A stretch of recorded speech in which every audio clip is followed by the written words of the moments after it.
Welcome, I'm Darren, and I'll be your guide today as I look at the 1996-97 Collector's Choice basketball card set. Alright, so in 1996, Upper Deck made a major change because in 94 they switched over to where the whole brand was about parallels, and nearly every single card set had parallels. In 1995, that was just the way that the brand was known. In 1996, they shifted away so that I think the only base brand that had parallels was SPX. Basically, the parallels had been an opportunity to get people to buy a ton of packs to try to put together these parallels, just buying way more packs than they needed to. But apparently in 1995, they came to the conclusion that that was no longer selling packs, so in 1996, they needed to focus more on the inserts. And so, well, this became kind of tricky for Collector's Choice because Collector's Choice had been born in 1994. It was literally built around parallels. So in 1996, all of a sudden, you take away parallels, what is the brand? And the brand had been intended to be more for kids, and frankly, by 1995, the football update set, that set was very much built for kids. And so the whole idea of Collector's Choice was basically written for them. This was going to be a card set that didn't necessarily replace fun packs, Upper Deck fun packs, that they'd done in baseball, as much as it took over whatever remnants of that tradition that had existed. Now, starting in 1996, Collector's Choice was literally going to be built for younger collectors and still very much acknowledge older collectors. So it was going to bridge the gap. But look, you can look at this card and already tell that it's much more of a youthful design. Instead of just having a simple image with some text in front of it, here they have a whole team color band on the side with energetic lines thrown in to give it a lot of life. While the card isn't going to jump out in a display case, at least it's going to be distinct and strong, and when you look at it, it's going to make a clear statement. An excellent upgrade for the cards in this set, or in this tradition. So even on the back, some of the number, like the card number and the player text, or player name, is larger than you would normally have. So again, it's leaning more into grabbing attention, even though the write-up is still quite small. All right, now, the thing that I like the most about the 1996-97 set is that they laid out the set in team order. They start off with Atlanta and they went through Washington.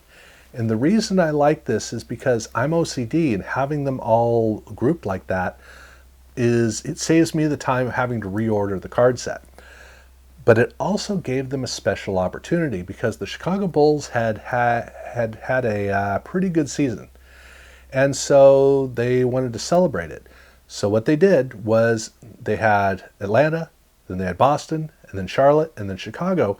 And then they added a special subset after that before Cleveland, where they recapped some of the games from that magical season. And they called it Victory Tour 95-96. The cards are very distinct in their design. They still have a white border, but they have a torn paper theme to the inner border, and then they have red bands at the top and the bottom. The cards very much stand out in the card set.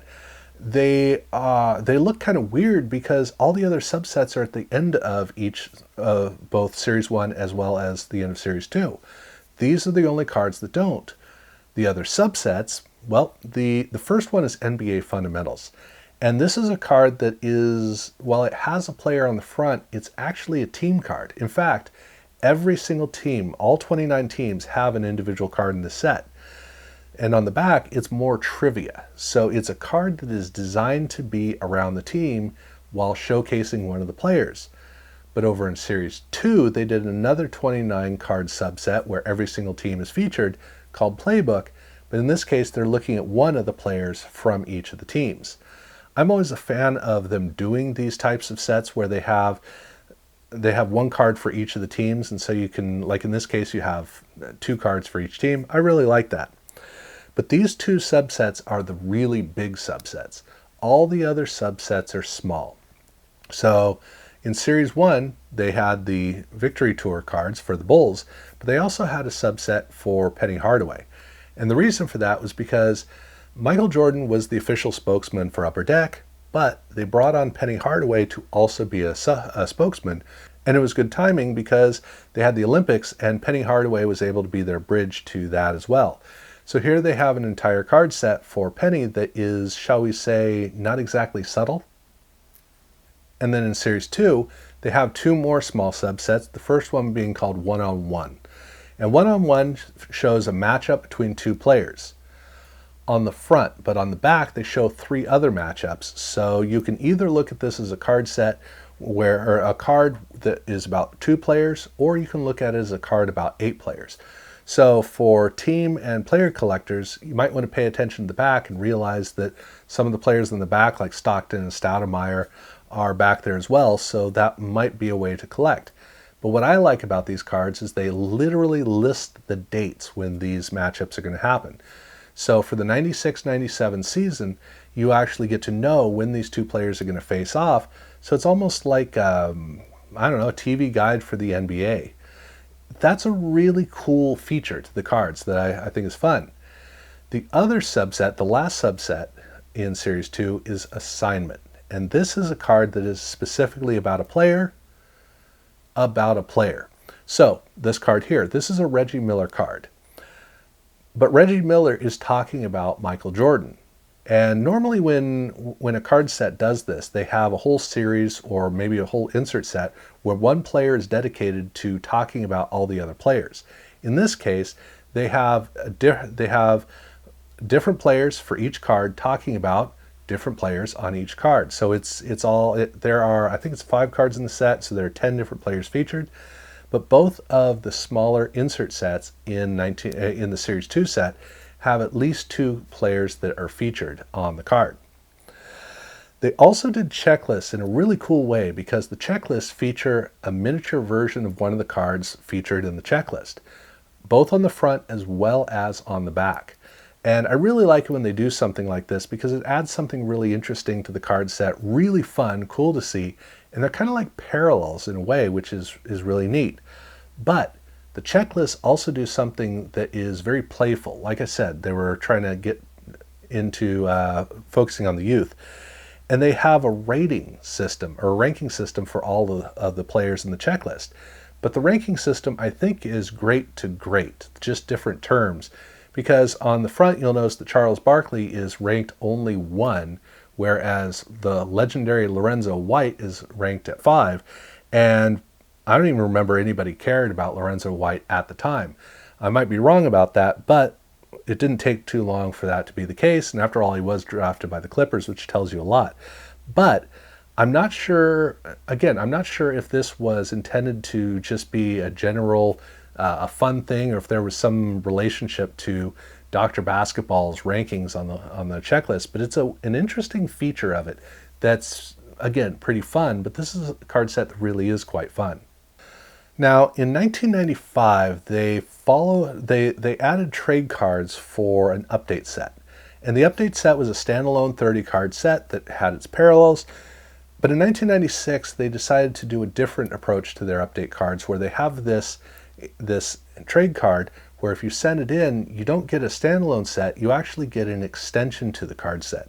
So the update cards basically just take off from the last number and add a number of additional cards afterwards, making the set longer, and there's nothing really distinct about them. So the trade card is, it adds more to the set, but for collectors, there's not really much about the update set. They did, however, do another trade card, which is their NBA Draft trade card. And this is just a spectacular trade card. It has a whole grid of gold foil letters that spell out trade horizontally. And what's fun about the card is they have text box for the 4 words in the name. NBA Draft Trade Card. And they're spread out so that one of the letters from each of the 4 words aligns with one of the gold foil letters, so the gold foil letter replaces the letter from the text box, which is a whole really fun concept that somebody at Upper Deck came up with, and I'm glad that they did. This was so much fun. But wait till you see the cards that you actually get back, because these draft pick cards are spectacular, absolutely spectacular. they have this really rich and luxurious photo for each of the players, but then they also almost repeat the gold foil letters, but they replace it with the draft pick number. So it's the same number spread out throughout. And part of the fun of it is the fact that they actually have them like they're the background behind the player. So the player blocks it, which gives almost a three-dimensionality to the card that just makes it even better. And for such a great draft class too. This is really, really fantastic. But those aren't inserts. And we got a lot of inserts to talk about. Well, fair number. And so the first one is, okay, so let me step back. I mentioned about in 1994, nearly all of the Upper Deck sets had parallels. The one main exception was Upper Deck Basketball, where instead of having parallels, they had an insert set called SE.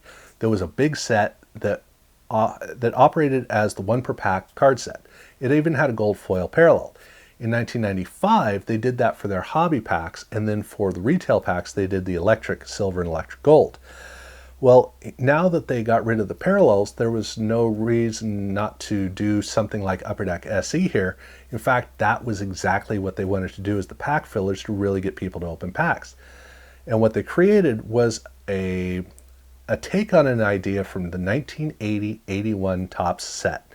The 80-81 basketball set from Topps was brilliant because it was a three-part card. It was three cards that were perforated on one normal size card, all very vertical, and they all had unique numbers. So if you broke them apart and created just a mini set, they would all spread out cards number 1 through whatever they ended with, 254 or whatever it was. Or you could keep them intact, in which case the numbers didn't make sense, but you had a normal size card with 3 players on it.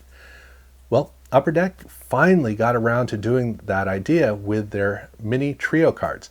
And these cards they're not replicas of the main cards. They're their own design and their own numbers, but every single one of the cards has 3 panels, and they're perforated, and they're individually numbered, exactly like what Topps had done. The cards are fantastic, and they don't repeat the team with the cards. So each card has 3 different teams, which makes it a little tricky for some collectors if they're OCD, but it's a brilliant idea. And, well, okay, so this is the replacement of Upper Deck SE, so it only makes sense to have a gold foil parallel, and they did.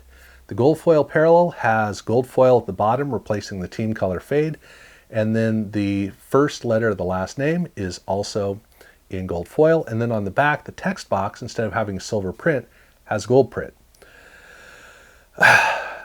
Really cool set. But they did carry one thing across from previous Collector's Choice sets, which was Crash the Game. Thank goodness. Crash the Game was really cool. It is a game where the set is composed of different players, and they have a date on the card. And if the player does whatever the card specifies on that date, then it's a winner card, and you can send it in for a complete set of the cards as prize cards, the prize card design. Now, every single player has 2 versions of the card. They have different dates on them. So that means that team collectors and set collectors get to collect 2 cards of their player. Only not just that, because they also have a gold foil parallel as well. So that means there are actually 4 copies of each card, or 4 different cards for each player. And it means that if you're collecting the complete set of everything, you've got a lot of cards to track down. But it also means that the prize cards come with either silver or with gold. And so the prize cards are really impressive, where they have a chromed background behind the player, and then they have the silver foil on the prize cards is replaced with hollow foil, but the gold cards are replaced, the gold foil is replaced by a gold prismatic hollow foil. Really dynamic, really quite cool. The cards stand out a lot. Really fun game. Now, for inserts, they do have some more inserts that start with game face. And the game face cards, frankly, I just gotta say this, I'm always baffled by this card. Every time I look at it, it wants to be something, it needs to be something, and I don't know what it is. Simple white border, a gold foil plaque. There's something missing about the card, and I think the main thing that has me feeling this way is that The next insert set, which is memorable moments, is so dynamic that it's in stark contrast. It has a wonderful waving ribbon pattern to it, and the intricate gold foil is fantastic. And the die cut pattern doesn't even allow you to stand it up. It's the sides are what keep it vertical. So it's a really interesting card, but I have to note this is not the only memorable moments set. There's actually another one as well. So you've got to know who the different players in the set are in order to put together one set and then the other one. So that does get to be kind of tricky, but still fantastic cards. But they also did an insert set that leaned very heavily into the youthfulness of the card set, which is their stickums, which is, brace yourself, stickers. These cards have 5 stickers on each. They have a picture of the player, cut out shot of the player. They have a player name box, text box, and then they have 3 floating text pieces that are talking about something about the player, something that relates to the player. Every single team is featured in both the Series 1 Stickum set as well as the separate Series 2 set, but they don't use the same player. So every single team has 2 different stickers for their players. And it's a 30 card set with 29 cards stuffed into it. And if you're looking at that going, well, that doesn't make sense, there's an extra card. Well, they figured that out by, in Series 1, putting Michael Jordan at the end. And in Series 2, they put Michael Jordan at the end as well. So there are 2 different stickers of Michael Jordan. Everybody else has 1. But they also did an interesting set of what they call base cards. And these are almost like trivia cards in a way, where they have a picture, or they have a card where the picture of the player is missing. And you can look at the stickers and figure out which player goes onto which one of these cards. There are 2 things missing, which is the player and then the text box for his name. So in trying to figure out how to figure out which player it is, they were really stealthy in how they approached it, making sure they didn't give too much away. The only thing you've got to go on the front of these cards is the team name and the position. So, good luck figuring out who the player is without the stickers right next to it. So that was a really fun insert set that allowed for this card set to be, like I said, to be very fun and energetic for a younger audience, which is interesting because they've got some pretty sophisticated cards as well. Speaking of which, they also did a special release insert set called Cut Above. And a Cut Above is a set they did across all different sports.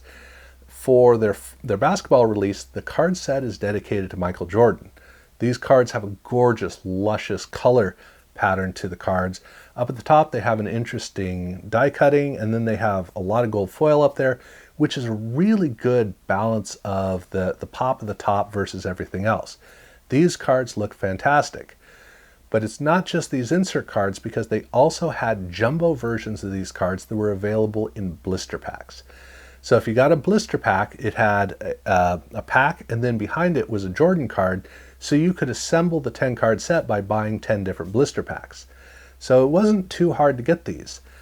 However, there was another jumbo card set that was harder to get because, well, it wasn't harder to get as much as it was harder to piece together, because at any time that you bought a complete set, when you opened the box, there was a box topper. There was a jumbo card of either Michael Jordan, Penny Hardaway, or Jordan and Hardaway together.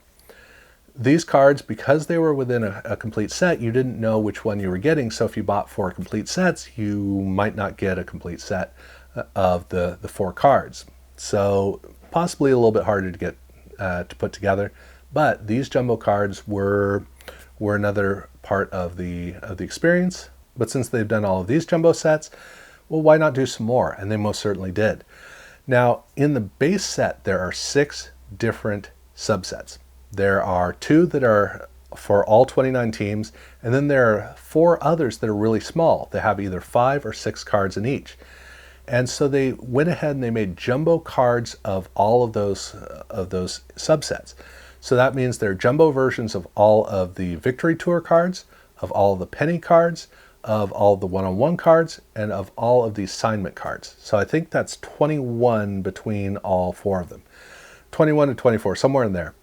So that means that tracking all those down is a lot of work, but that's the thing. They have they have 6 different jumbo sets.